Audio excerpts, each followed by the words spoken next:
Okay, I gave him our bio, and I told him to read it. What is it? Pictures of him on the helmet. There's a whole bunch more, that's just, we can dig up this. No, I did ask See him. the bottom of those jack? Yeah. That's before the bear bag up there. That's what it is. I will. And if you think of anything, just call me. And then, Yeah, and, you know.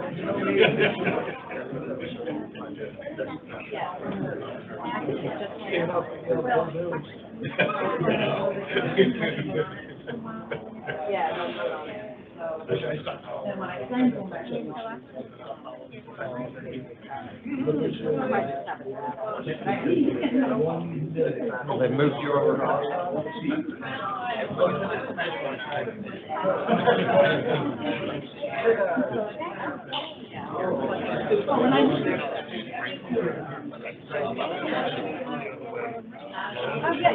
That's what I did.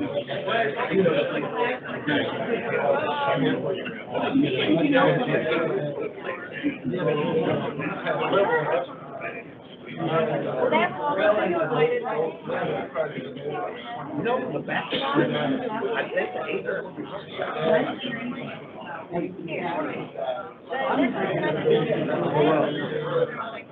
You don't want to be that guy.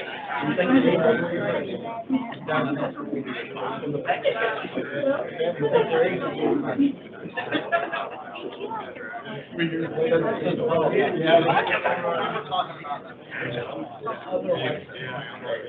I know I'm. Yeah, he's playing perfect. The only time that We should say it's there. Coming in hot. Remember when I gave him I was 31 when I got the I never had a conversation.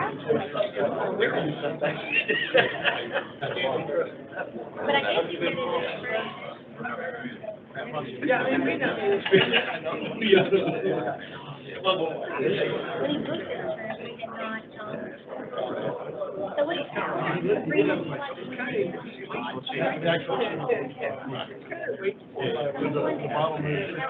yes, All I had was bottom of the jacket or the meeting or something. It came like this.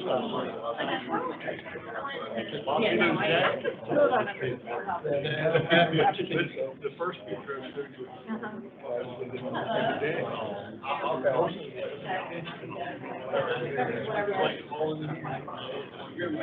Oh, the old control pad.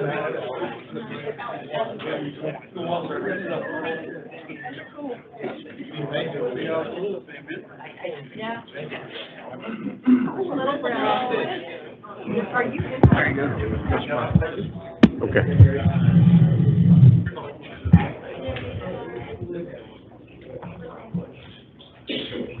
Jeff, you want, yes.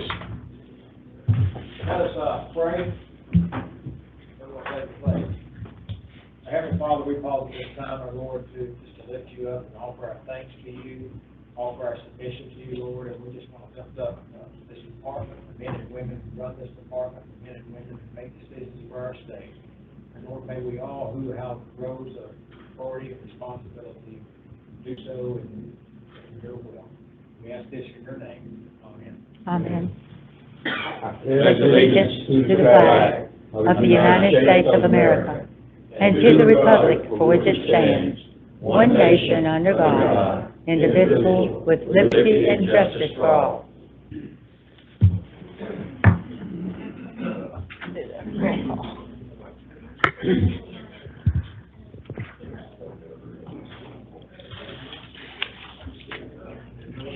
Okay, I'll do the roll call. Congressional District 1, Ms. Purcell. Present. 2, Ms. Williams. 3, Mr. McIntyre. 4, Mr. Brown. Present. 5, Ms. Key. 6, Mr. Bowen. Here. 7, Mr. Thompson. Here. 8, Mr. Golden. Here. 9, Ms. Dunn. 10, Mr. Boswell. Here. 11, Mr. Lewis. Here. 12, Mr. Morris. 13, Ms. Lemon. And 14, Mr. Gravely. Here. Okay. All right. You all have a copy of the minutes, before you. You have a motion. So moved. Second. A motion and second discussion. All in favor, vote aye. Aye. Ayes have it. And minutes are approved. Next, we move on to reports on the project. Albert Shelby.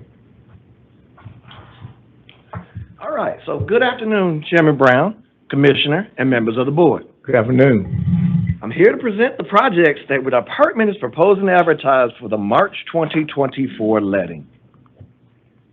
So before we present March, here are the FY 2024 results. We have let a total of 176 projects. This chart shows the number of projects by improvement type. The value of these 176 projects is approximately $1.49 billion through the January 2024 bid awards.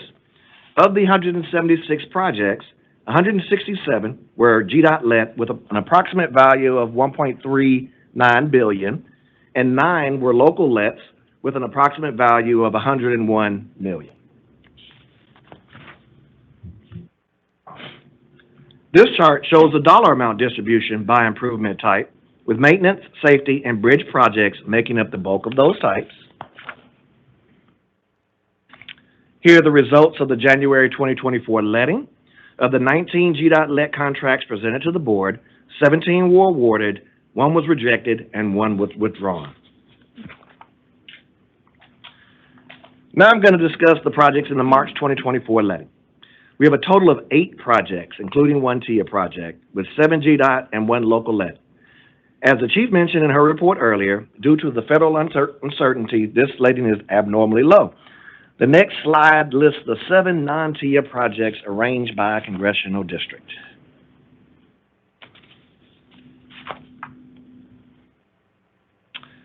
So as you can see with this slide, we are letting a sprinkling of projects throughout the state to address bridge capacity, enhancement, maintenance, and safety issues. The first highlighted project proposes to replace the existing double 36-inch pipes with a 16 by 6 reinforced concrete box culvert on State Route 30, which is Bonnie Bridge Road in Port Wentworth. During rainfall events, stormwater frequently floods the road at this location, resulting in road closures and traffic disruptions. The proposed culvert is designed to prevent overtopping in the 100-year storm event. The next project consists of safety upgrades to the Norfolk Southern Railroad crossings at State Route 42, which is North Lee Street, and County Road 271, which is Tiff College Drive. These upgrades include the installation of railroad warning signs, pavement replacement, and crossing profile improvements. This next project will construct 2 bridges on new roadway alignment to the north of the existing State Route 83 bridges over Lee Creek and the Omogi River. Each bridge will consist of 2 12-foot travel lanes and 8-foot shoulders. The existing bridge was built in 1958, 66 years ago. And here's a ground view of those 2 bridges to be replaced. This next project is locally delivered and is located on Marino Street in the city of Beaufort and extends approximately 0.89 miles from the intersection with West Main Street east of the intersection with East Main Street. This project will construct new pedestrian and bicycle facilities along the entire length of Marino Street, as well as realign the intersection of Marino and West Main Street. The project will consist of 7-foot wide brick paver sidewalks, 2-foot curb and gutter, 4-foot bike lanes, and improvements of existing street crossings and pedestrian crossings. This next project replaces the existing bridge on County Road 92 over the Hudson River in Banks County. The proposed 156-foot length bridge will consist of 2 10-foot lanes and 2-foot shoulders with a planned off-site detour. The bridge will be raised approximately 4 feet to provide proper freeboard clearance for the design year flood elevation and accommodate proposed beam depths. The existing bridge was built in 1960, 64 years ago. Oops. And here's a ground view of that bridge to be replaced.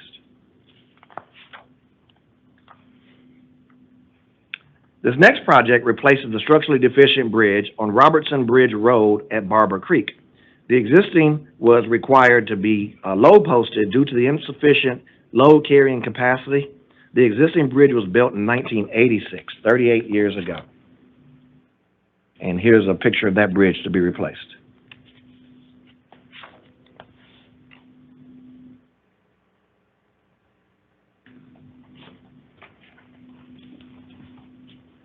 Thank you, Albert. Good afternoon, Chairman, members of the board. I'm here to present the TIA project for the March letting. We have one TIA project. It is a resurfacing style project in Talbot County, Congressional District 2, and this is in the River Valley TIA 2 region. The Collegiate Springs Road resurfacing project would consist of asphalt patching, leveling, and resurfacing and shoulder rehabilitation for approximately 6.2 miles, and it'll start at the Talbot County line and end at State Route 36. This represents approximately a $3 million investment in the River Valley TIA 2 region, and this is the first TIA 2 let in River Valley for TIA 2. Thank you, Ken. All right, so we have 8 projects proposed for the March 2024 letting, with 7 GDOT lettings and 1 local let. This chart shows the distribution by improvement types. The estimate of the projects in the March 2024 letting is approximately $34 million. This chart shows the dollar amount distribution by improvement type.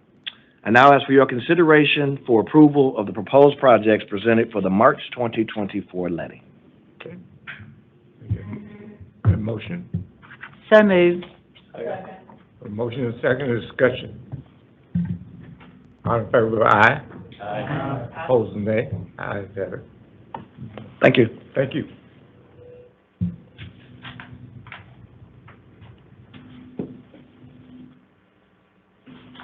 Good afternoon, Mr. Chairman, Commissioner, members of the board. Appreciate being able to come before you to present proposed revisions to the construction work program.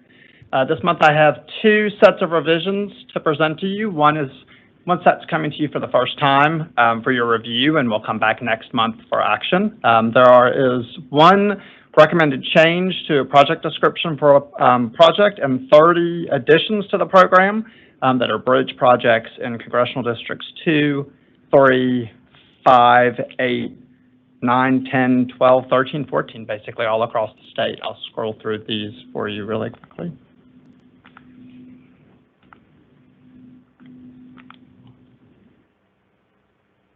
So those are coming to you for reference this time. I'm also bringing 1 proposed revision that was brought to you last month as a reference, and is coming back before you for action at this time. It is a proposed deletion from the construction work program in Congressional District 14. Be happy to take any questions. Otherwise, appreciate your favorable consideration on this action. Okay. Any questions? Take motion. So moved. Second. Motion and second, discussion. All in favor, aye. Aye. Opposed, nay. Ayes have it, and motion carried. Thank you. Thank you very much. Now, we ask Commissioner.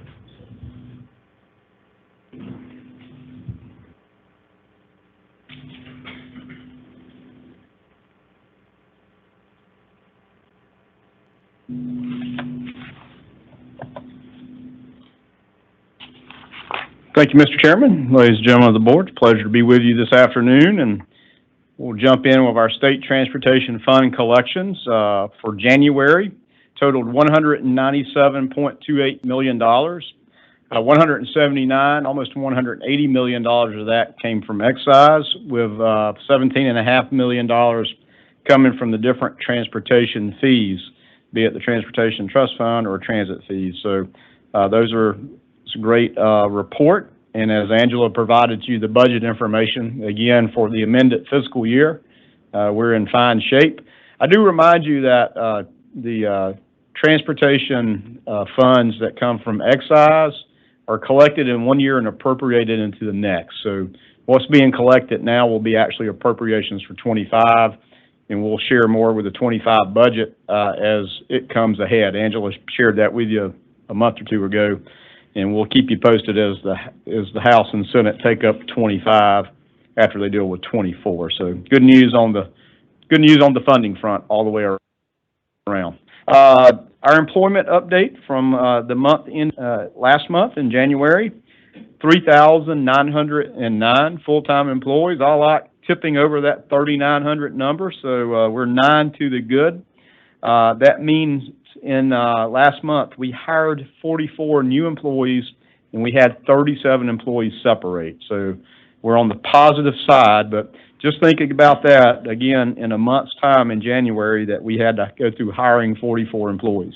And of course, losing 37 employees with institutional knowledge and experience. So this is a tremendous job just to keep at water level head count. So always glad to see it in the positive direction. As it relates to professional services and procurement, for the month of January, 149 contracts were executed, valued right at $36 million. That brings fiscal year to date contracts, professional service contracts, up to 1,194, and that represents $500 million of work. So as Meg presented earlier about, and we talked about construction a lot, we have to remember that both state and federal resources are used in the delivery of our projects through consultant resources and these professional procurements, whether it's being geotechnical work, design work, environmental, right-of-way, all the things that we do to advance the projects. But we talk about the lettings a lot, and we sort of don't think about all the work it takes, but that's $500 million of investment thus far this fiscal year in advancing work. So now just a few highlights. It's obviously sort of hard to open a lot of projects in January due to the weather, but we have a few we'll share with you. And it's always great to finish up resurfacing in the winter months. We'll start in Congressional District 4, which is GDOT District 2 in Newton County, right at 3.5 miles of milling and inlay and resurfacing on State Route 81, starting just east of Kroll Road and going over to State Route 12, which is also US 278 in Newton County. Contractor was Pittman Construction Company. Finished up actually at the very end of December, but after our board meeting in December. So some of these are finished in December, but our board meeting was a week earlier, so we didn't get them captured there.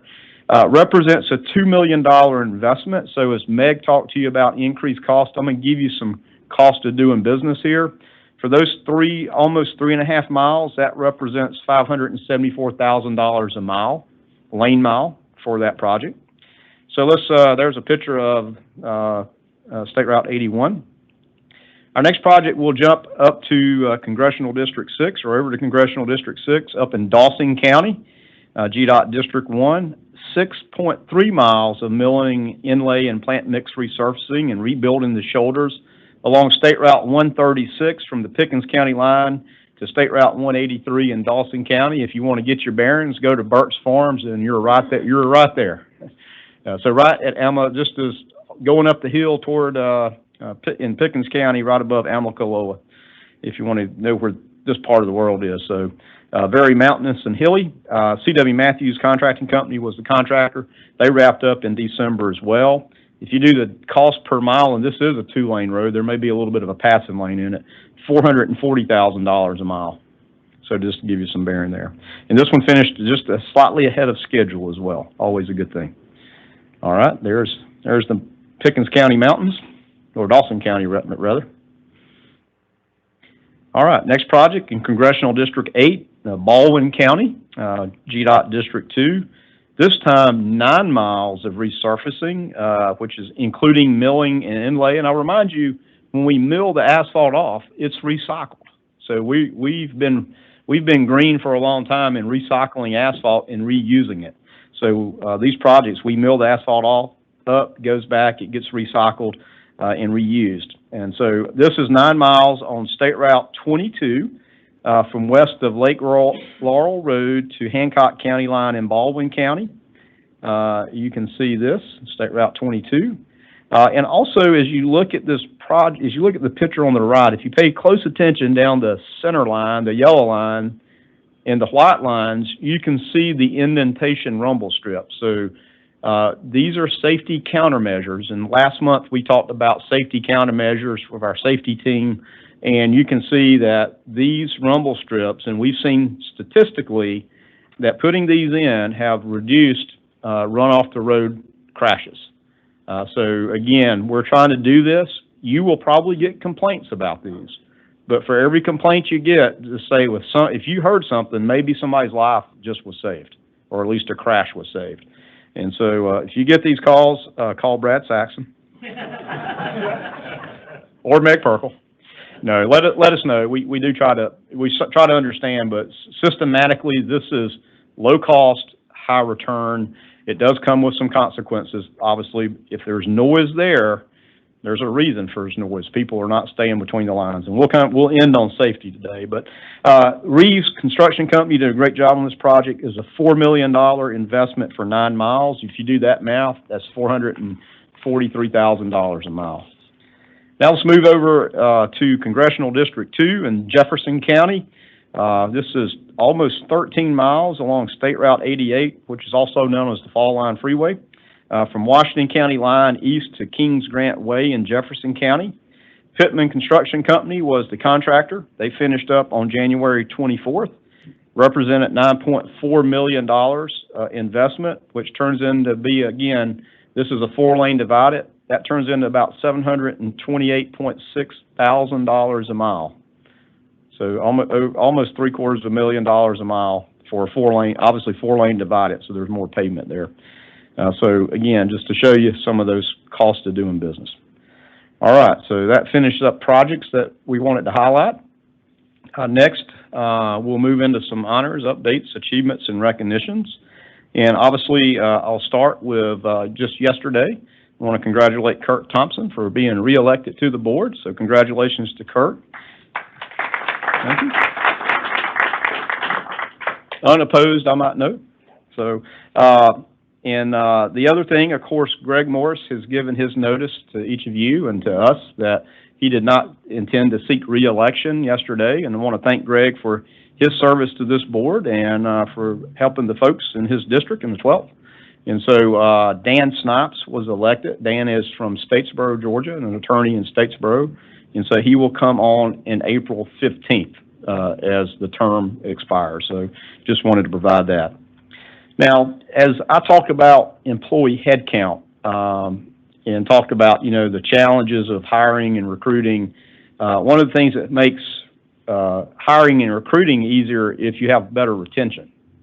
And so one of our ways that's very important for retention is to continue to invest in our great staff by providing them learning opportunities and the opportunity to grow and excel in their jobs, obviously for their personal interest and gain, but also for us that we're a great agency and can do good work. And again, we want employees to be successful because their success is ultimately the department's success. So very excited to share with you that just last week was a graduation from our Project Engineers Academy. These are the men and women that are out doing construction project management on all these projects we just talked about and showed you the outcomes of and what you're voting to be bid.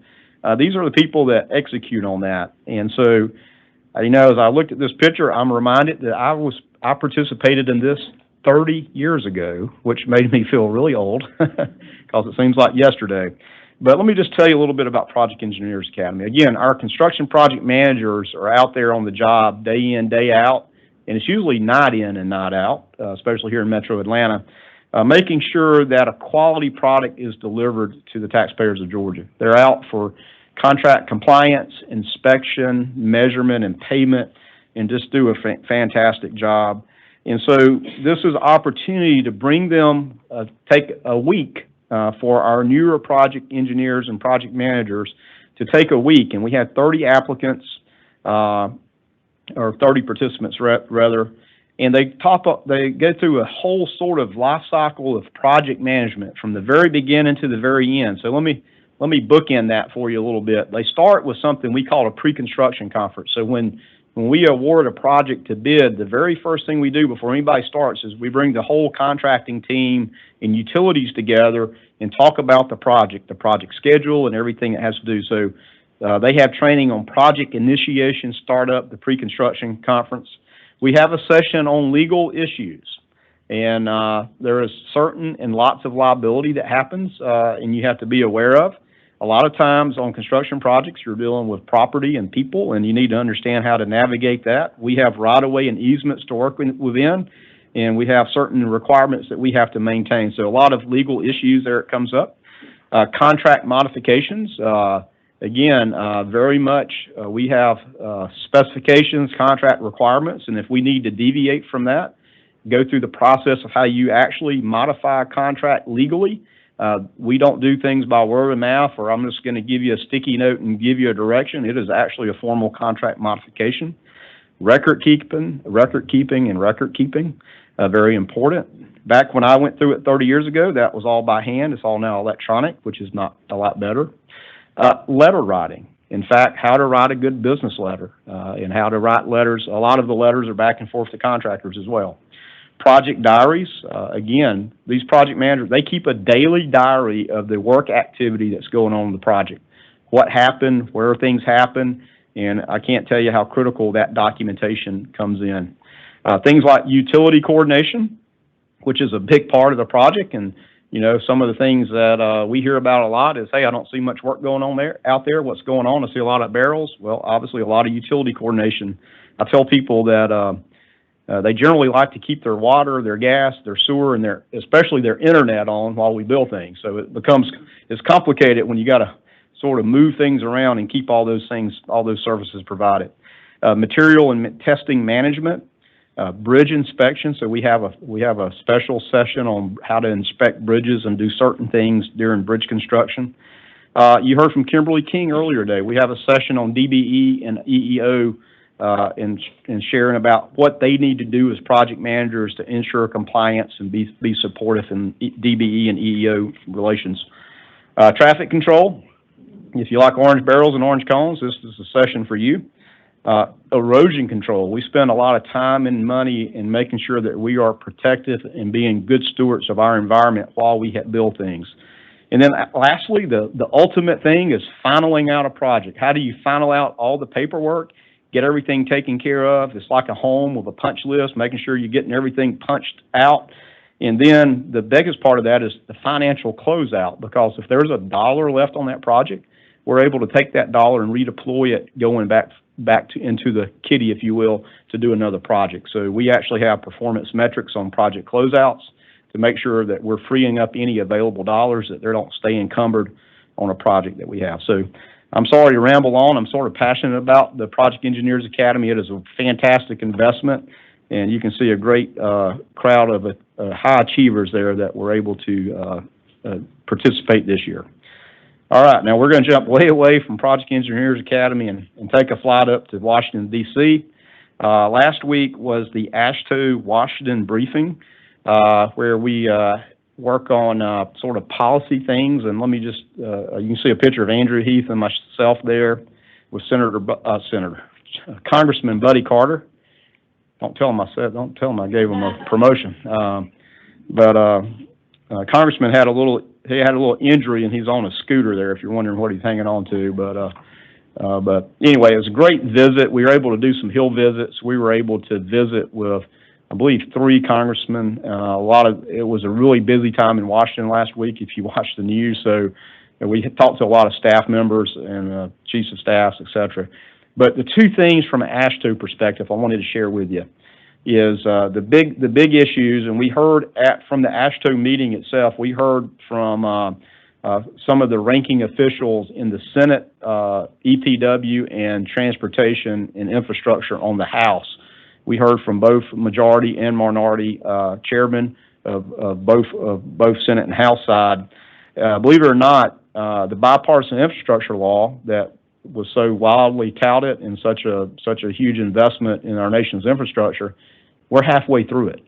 So guess what? It's time to start talking about reauthorization now of how do we work with Congress to reauthorize the next 5 years when this bill ends.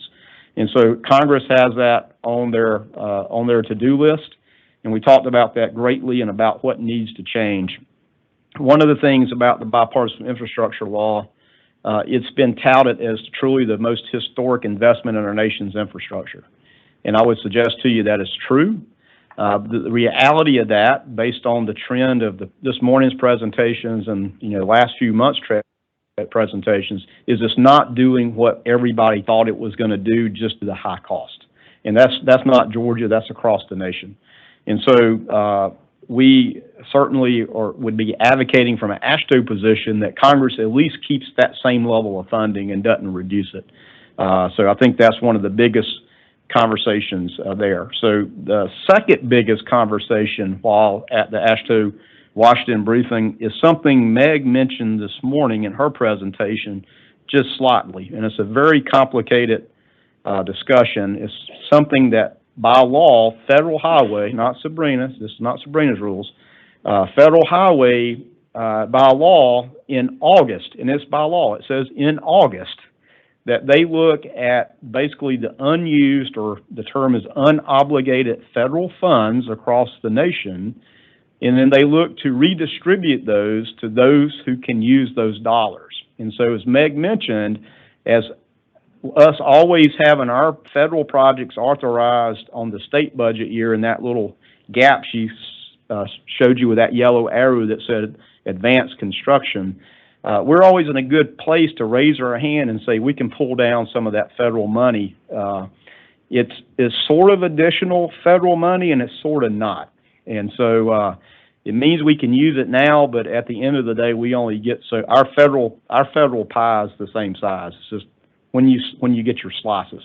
And so this was a big discussion because the bipartisan infrastructure law had so much funding in it. That's something called allocated programs. So those are mainly the discretionary grant programs and also the Build America Bureau's TIFIA loan program.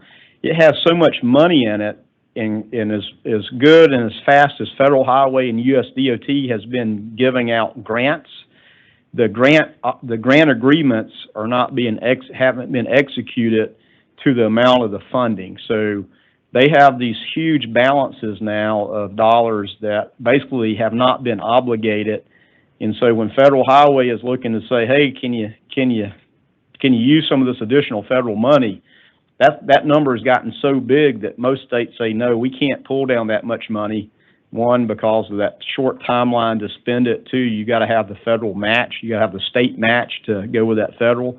So it's become a really sort of unwieldy amount of money, really due to the way the laws are written and the historic nature of the size of the bipartisan infrastructure law. So there's some unintended consequences, the old saying of no good deed goes unpunished. And so one of the things is Federal Highway and USDOT has suggested some legislative language to be considered in the appropriations process for this continuing resolution that would give more time to basically obligate the money. So it's a very complicated, I wished I had an elevator speech. I'm looking at Sabrina. She's got a pretty good fish in a pond analogy to give, but it's a very complicated thing, but it was sort of dominating the conversation because every state is worried that, one, who doesn't want to pull down federal money, but two, nobody's able to do it because the numbers got so big. So stay tuned. We'll keep you involved, and if you want to have a much deeper discussion, see Angela and Meg. I'll try to as well, but it's a complicated process. But that was the two big issues from the Washington briefing.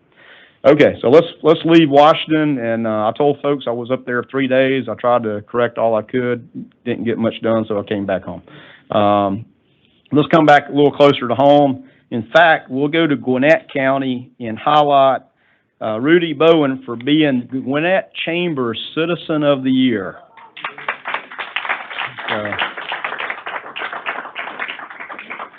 On February 2nd, the Chamber hosted their 76th annual dinner at the Gas South District's Grand Ballroom, and Chamber honored a lot of people, but the man of the hour was Rudy Bowen himself.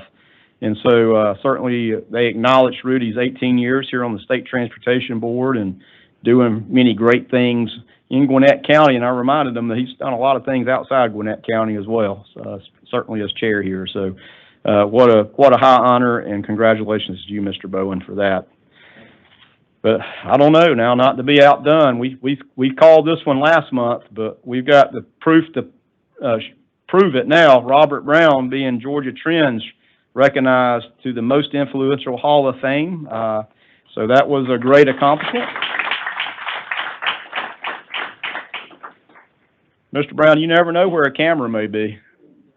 So, but congratulations to you. That was a great event. Also, I'd like to also mention Janine Miller was recognized in Georgia Trend as well for being a most influential Georgian as well. So congratulations to her. All right, so that's the recognitions. Now let's get back to what's the fun stuff, getting some projects accomplished. So I'm here to update you on a very important project at Interstate 85 and North Druid Hills Road, just right up the road from us.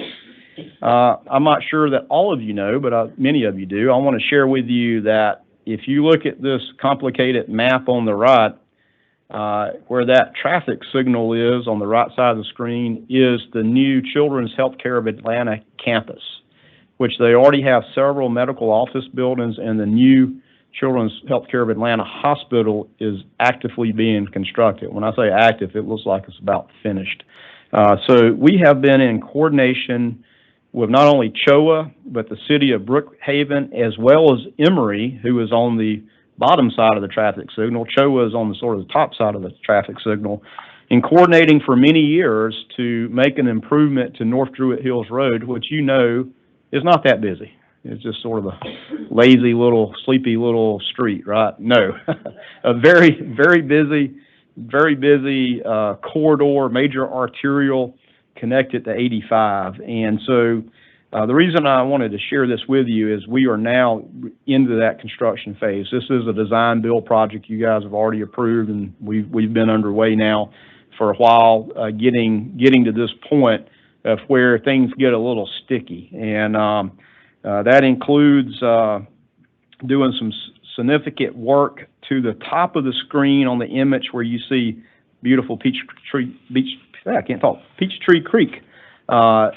This project does many things, and if we look at this line diagram a little bit, we build a half of a DDI interchange. All of you are DDI experts now, navigating those, but we build a displaced to left turn. That sort of yellow line toward the bottom of the interchange is you will be able to drive on the left side of the road without oncoming traffic to enter the ramp to go 85 southbound, back toward Midtown. And then we take a very complicated interchange and build even probably a little more fancy interchange as you go northbound on 85. You can see the arrow that says to Gwinnett, where you will have access to the frontage road without having to actually go up to North Druid Hills, try to jump across North Druid Hills to get to the frontage road. All this has been coordinated carefully with CHOA, and one of the most important days we have coming up is when they actually move hospitals. And my understanding is they move patients and everybody over a weekend from one hospital to another. And I never had thought about that complexity of opening a hospital, but you don't have enough staff to run two hospitals yet. So it's a very complex process. So we have a commitment by September that we'll have that where that traffic signal is, we'll have a new intersection traffic signal ready for operation, not permanent configuration, but this lines up with their new driveway. It also lines up where across the street where Emory's campus is, a little bit further down the street here. And so that's sort of a D-Day moment. But before we get to that fun in September, wanted to update you that we have a significant closure on North Druid Hills to replace the bridge. And who better to talk about it than people. Infrastructure is critical, and especially in the 5th Congressional District, which is the heartbeat of our state. And it's important that our roads and bridges and our infrastructure are safe. We are at the North Druid Hills at I-85 Bridge Replacement Project site. We're going to be adding 2 new bridges to enhance access to the interstate and also make traffic flow better on North Druid Hills. In addition to that, we're going to be providing safer access to the Children's Hospital and Emory. This project will make all the difference in those institutions being successful. People getting the access they need, safe access, reducing obviously the congestion. Construction will begin to ramp up as they begin to drive some of the pile, the major foundation for the new bridge over Peachtree Creek. Biggest thing that's coming to actually replace that bridge is a planned 90-day closure. The detour is going to be about 5 miles in length. It's going to be well messaged and well signed. Slow down, pay attention, be aware, and be patient. It is all worth the effort, and I think every resident and business will be excited about the changes that GDOT is making.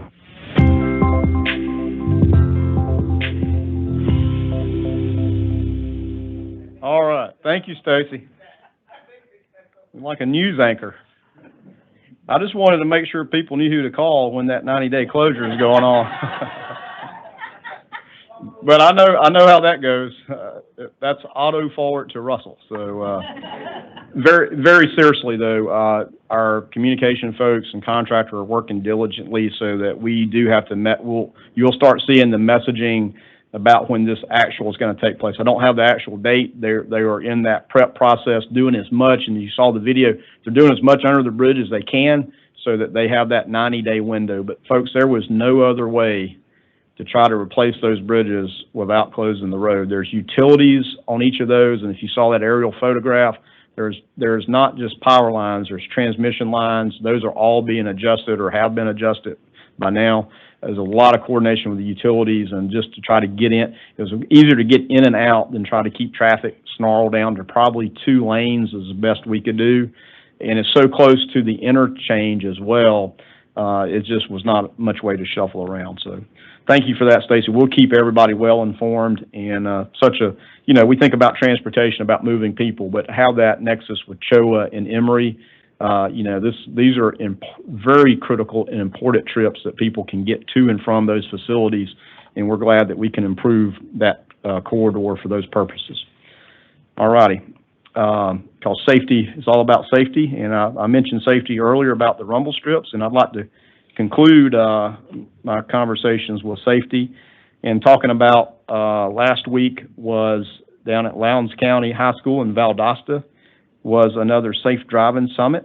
It was the first one we had in this calendar year, and the impact of this summit was the largest that we've ever had, with over 925 students attending the first session, and then 350 students were able to go to the breakout session. So we've already got a lot of emails from school superintendents and principals, and Tim has forwarded many of those to us about what the impact it was. And again, much better said than I is this video.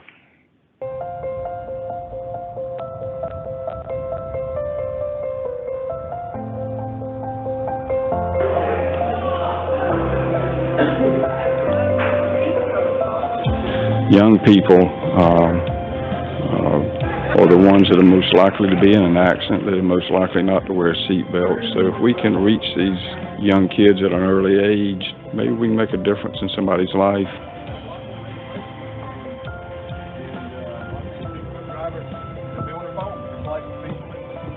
Things are dangerous, but it's just as dangerous. You can have all the bells and whistles and technology on your car, but you still got to pay attention. You got to be alert.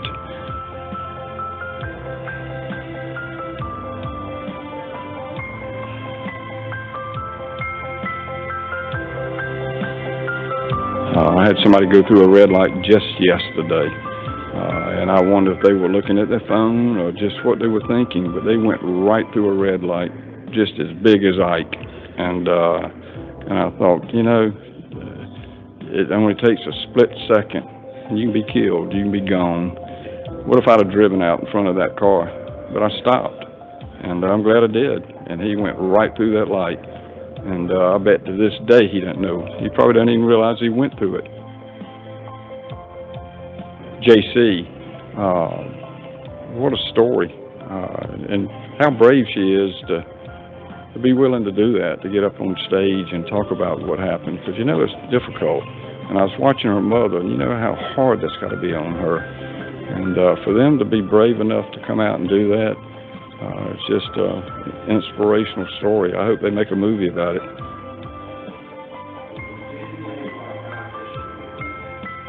I'm proud of GDOT for stepping to the plate and for taking such a great role in this. This is something that's needed.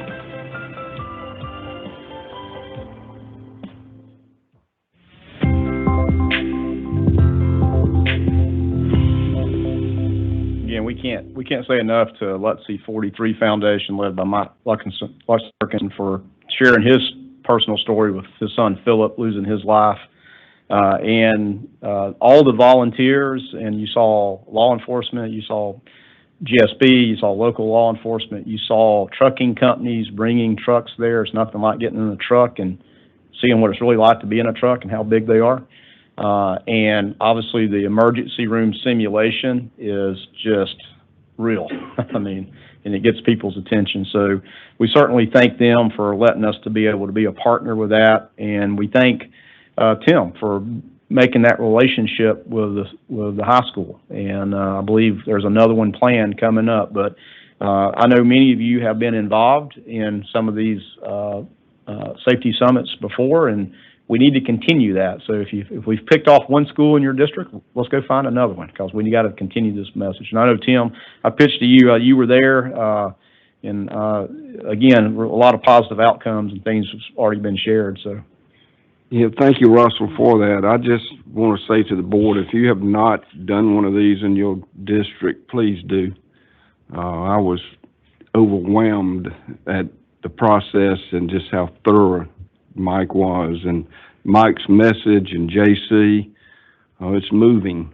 And the presentation, some of you have had this in your district, you've been there, but yeah, when they showed there was a couple of students passed out. And there were plenty of emergency personnel there to take care of them, thankfully, but it's real. Room is real. It's very real. And I was there watching, and the student was right in front of me, and he passed out.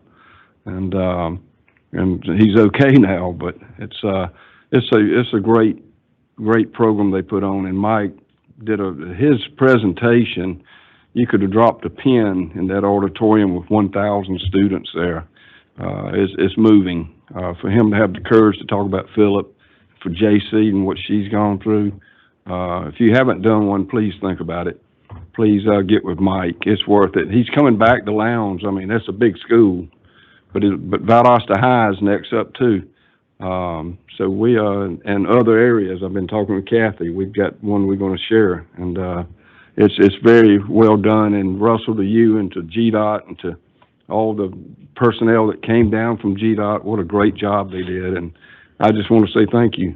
And thank you for what the department's done in that program. It's going to save a lot of lives. Thank you very much. And I am a little worried about Katina Laird was interviewing JC, and she might be on the daytime talk show circuit. She's very good at doing that interview. So she did a great job, actually. Very, very well done. You know, one thing I do want to say though, if you look at the numbers, it's incredible to think that 2,000 people a year basically are losing their lives on Georgia's roads. I mean, that's 5 a day. That's an epidemic. We need to do better. That's unacceptable. And for Mike and his organization to be trying to educate, it's wonderful.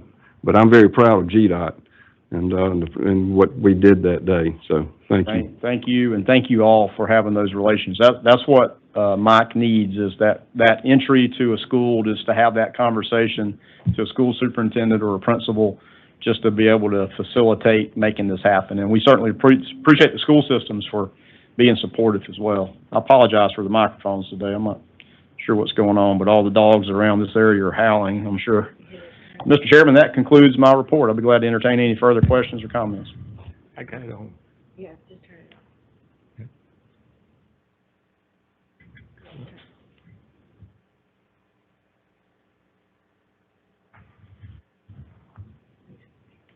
I don't know why that one. And we we certainly need to fix the chairman's mic.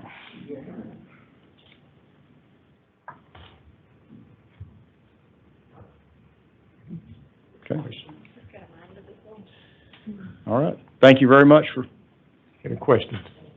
Okay. Any questions for anyone? Okay. Thank you. Thank you, Russ.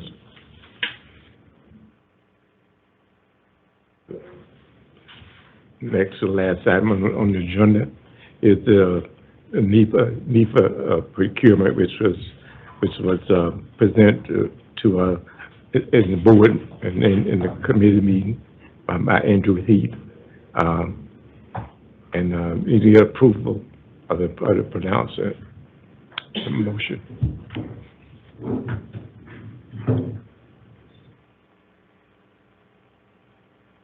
Mr. Chairman, Yes, ma'am. I'd like to make a motion that we approve from the Committee of the Whole. They send forward this request to approve the plans and the procedures that we'll be following, and I'd like to make that in the form of a motion. Have a motion? Second. Have a motion and a second. Any discussion? All in favor for aye? Aye. Opposed, nay? Ayes have it. And the motion is approved. Thank you. And new business today. Anyone? Okay. There's no new business and meeting is adjourned. Thank you. Thank you. Thank you. There you go. I didn't know.